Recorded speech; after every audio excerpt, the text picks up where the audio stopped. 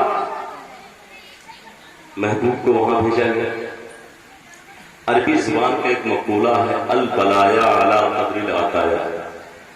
بلائیں جو ہے عطاؤں کے اعتبار سے ہوتی ہے. جس کے مراتب جتنے بلند ہوتے ہیں اس کی آزمائش بھی اتنی سخت ہوا کرتی ہے.